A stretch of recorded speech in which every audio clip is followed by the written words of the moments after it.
चॉकलेटी बहू। सुनीता जी की बहू की उम्र अब लगभग 37 साल की हो चुकी थी, लेकिन दिखने में अब भी वो किसी 22 साल की लड़की की तरह खूबसूरत लगती थी। सुनीता जी की बहू का नाम था अवनी।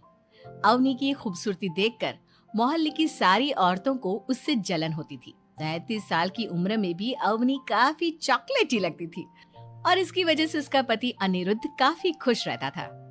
अरे अवनी, हमारी पड़ोसन कल कह रही थी, सुनीता जी आपकी बहू को देखकर तो लगता ही नहीं कि 37 की हो गई है।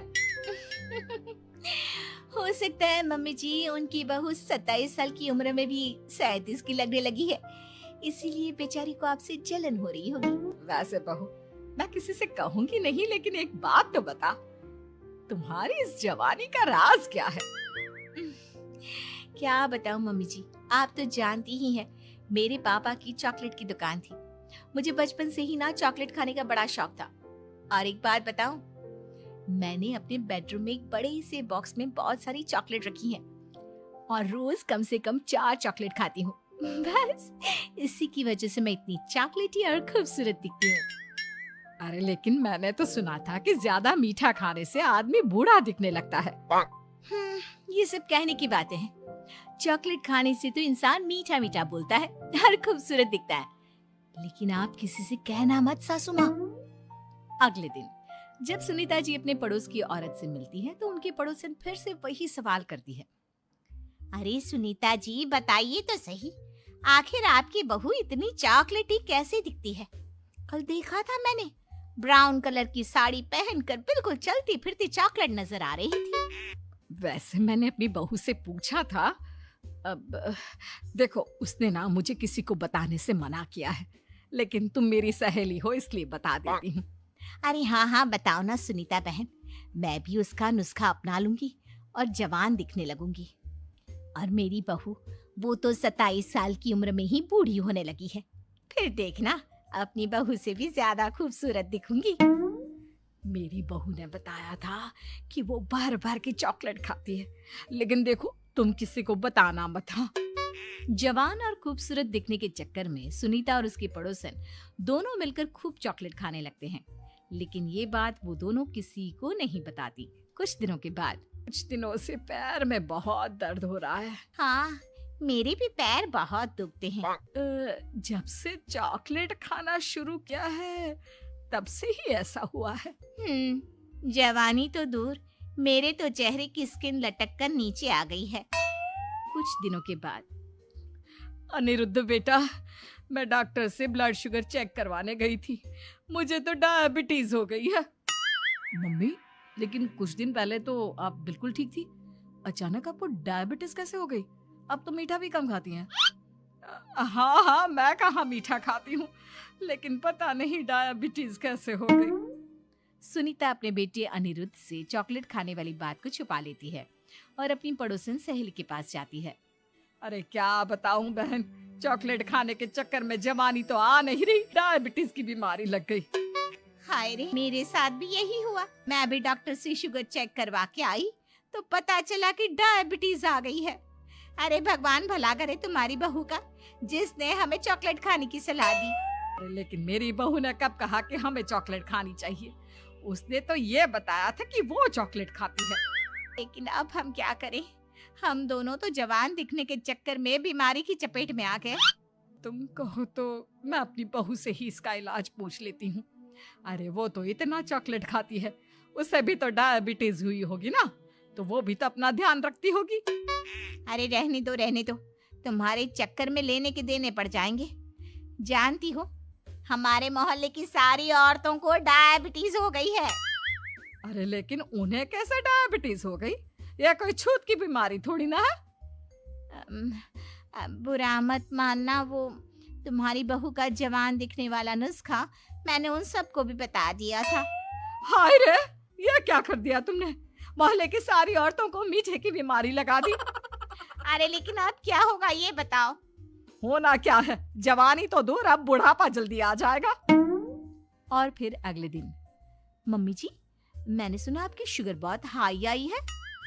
हाँ बहू, अब मैं बीमार ही रहूंगी, पूरी जिंदगी ऐसे ही कटेगी।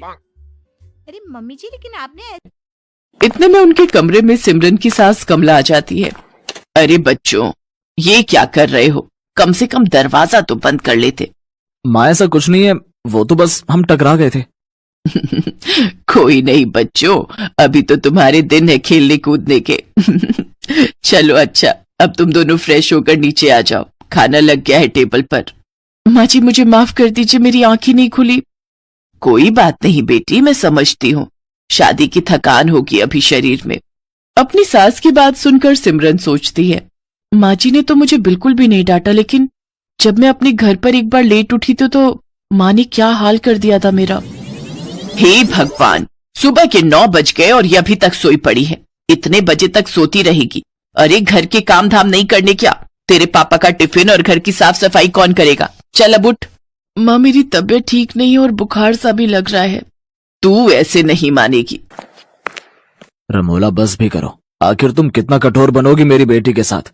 मैं जानता हूँ कि तुमने उसे जन्म नहीं दिया, लेकिन कभी तो उस पर झूठी ममता दिखा दिया करो।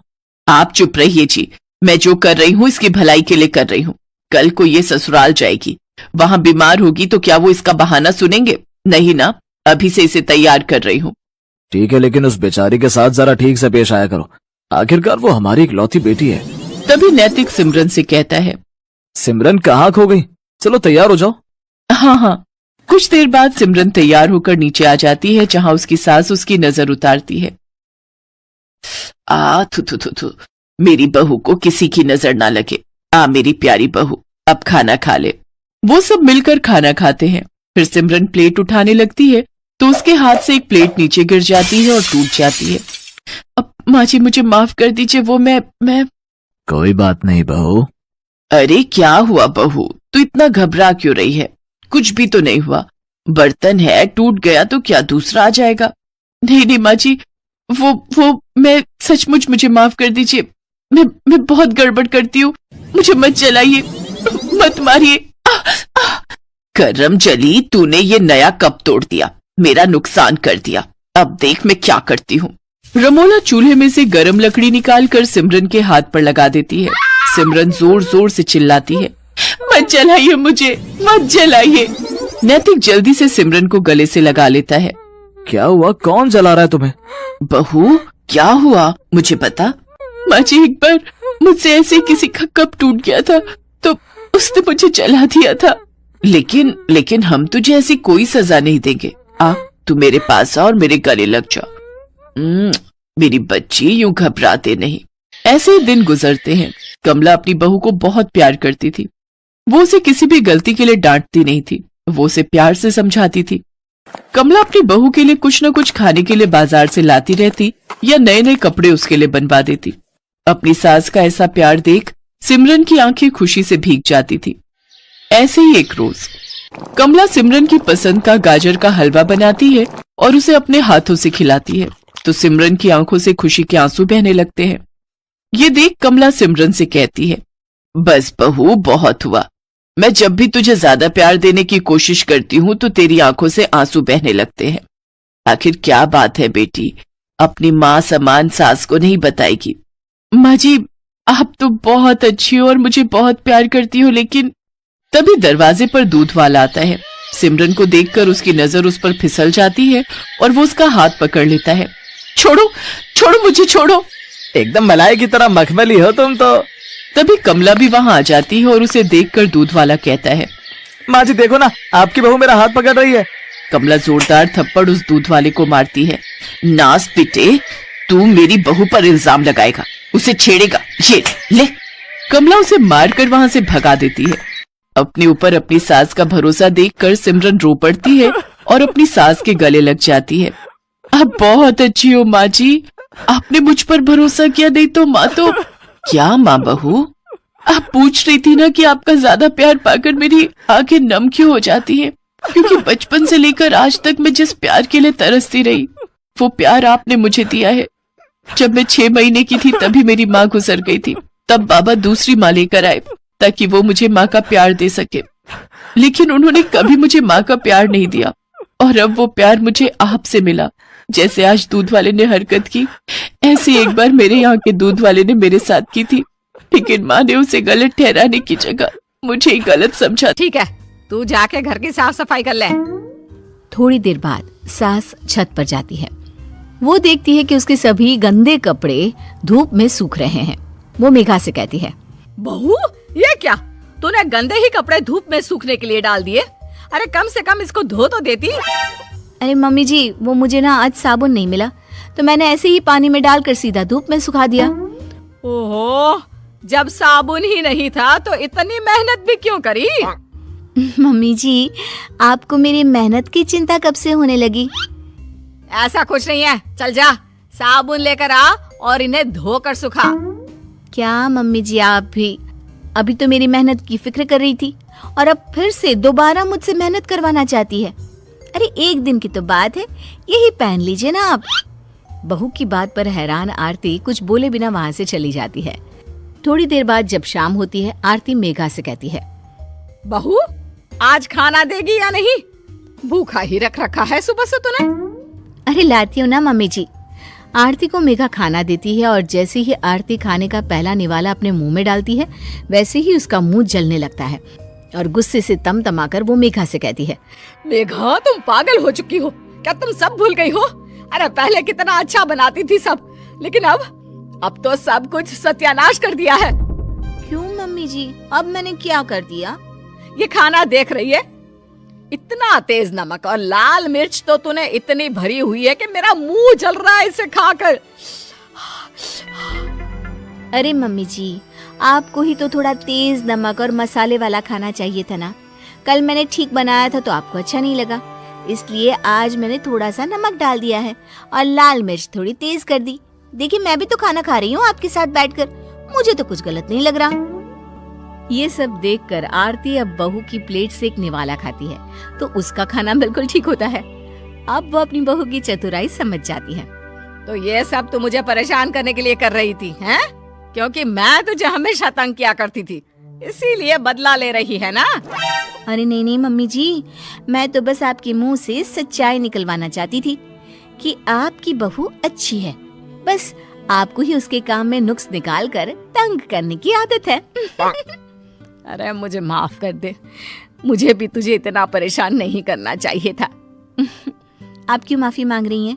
आप तो मेरी माँ जैसी हैं और माँ बेटी के बीच नोक-झोंक चलती रहती है, तभी तो कहानी में नमक, मिर्च, मसाला सब बना रहता है। इतना कहकर अब आरती और मेघा दोनों हंसने लगती हैं और सास बहू की कहानी इसी तरह चलती रहती है।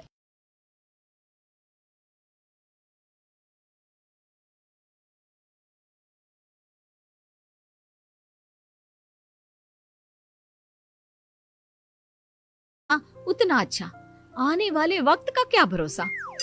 भाभी, भरोसा क्यों नहीं, हम तो हमेशा आपके बेटे को माँ बाप की तरह ही प्यार करेंगे। हाँ, लेकिन फिर भी मैं चाहती हूँ कि ये सारी प्रॉपर्टी मेरे बेटे के नाम हो जाए। अब मुझे नहीं लगता तुम दोनों को इसमें कोई भी परेशानी होगी, है ना? भाभी, वैसे तो आप जो कह रही हैं वो बहुत जल्दबाजी है, लेकिन फिर भी अगर आपको ऐसा लगता है तो ठीक है, कल ही प्रॉपर्टी के पेपर बनवा लीजिए, मैं और माया उस पर साइन कर देंगे। इस तरह से अगले दिन प्रॉपर्टी के पेपर बनवाकर सारी प्रॉपर्टी दिलीप और कावेरी के बेटे के नाम पर करवा दी जाती है। कुछ दिनों के बाद, सुधांशु, सुबह सुबह ये कौन लोग आ गए हैं तुम्हारे घर पर? भैया, वो ऊपर वाला कमरा खाली पड़ा था ना, सोच रहा था किराएदार रख देता हूँ। लेकिन किराएदार रखने से पहले आपने हमसे पूछा भी नहीं। भाभी, इसमें आपसे पूछने वाली क्या बात थी? हमें एक ही कमरे की जरूरत थी, इसलिए सोचा दूसरा कमरा किराए पर दे देते हैं, कुछ इनकम हो जाएगी। अरे माया, ये सारी प्रॉपर्टी अब मेरे बेटे के नाम पर है और यहाँ पर जो कुछ भी होगा उसके लिए तुम्हें मेरी या दिलीप की परमिशन तो लेनी पड़ेगी ना? हाँ सुधांशु, तुम्हारी भाभी ठीक ही तो कह रही है। अब देखो, तुमने खुद अपने हाथों से ये प्रॉपर्टी हमारे बेटे के नाम की है, वह अभी बहुत छोटा है, तो इस घर से रिलेटेड सारे फैसले तुम्हें हमसे पूछ कर लेने चाहिए।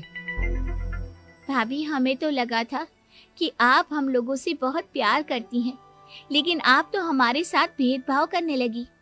अरे, इसमें भेदभाव करने वाली क्या बात है? और मैंने कौन सा तुमसे कुछ गलत मांग लिया? अरे ले देकर मेरा बेटा इकलौता इस पूरे वंश का वारिस है, सब कुछ उसके नाम है। तुम्हें इस बात से जलन क्यों हो रही है? भाभी, माया को जलन नहीं हो रही, वो तो बस ऐसे ही कह रही थी। सब जानती हूँ मैं, इसकी खुद की तो कोई औलाद पैदा नहीं हुई, बस इसीलिए जब देखो तब मेरे बेटे पर बुरी नजर डालती रहती है। देखो माया, कावेरी तुमसे बड़ी है, वो जैसा कहती है वैसा करो। और वैसे भी इस घर पर अब तुम लोगों का कोई अधिकार नहीं है, वो तो हम लोगों की भलाई समझो जो तुम्हें अभी तक यहाँ रहने दिया है। भैया, आप इतने कैसे बदल गए? इस प्रॉपर्टी ने आपके दिल से हमारे लिए प्यार पूरी तरह खत्म कर दिया है क्या?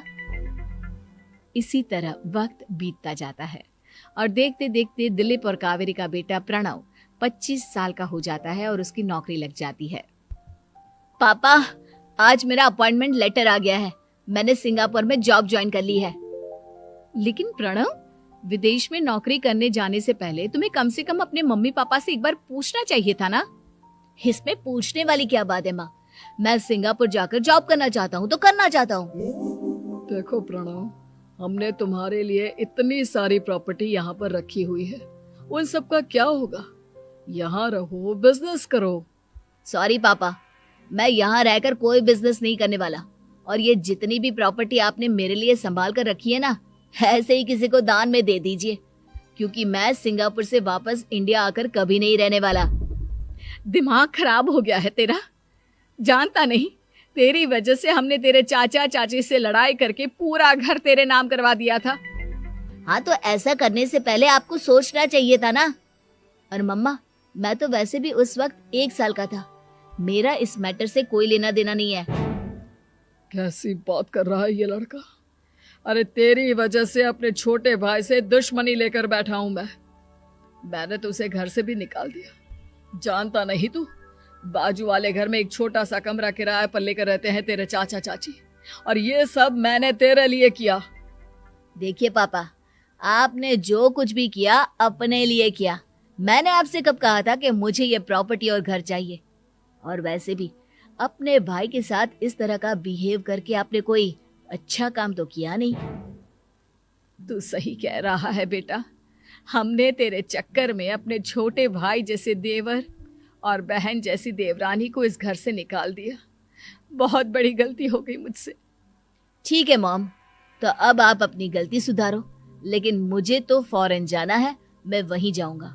अब आगे क्या करना है ये आपका डिसीजन है। और प्रणव सिंगापुर जॉब करने के लिए चला जाता है। कुछ दिनों के बाद जब दिलीप और कावेरी को अपनी गलती का एहसास होता है तो वो सुधांशु के घर पहुंचती है। सुधांशु, माया, हमें माफ कर दो, हमसे बहुत बड़ी गलती हो गई। क्या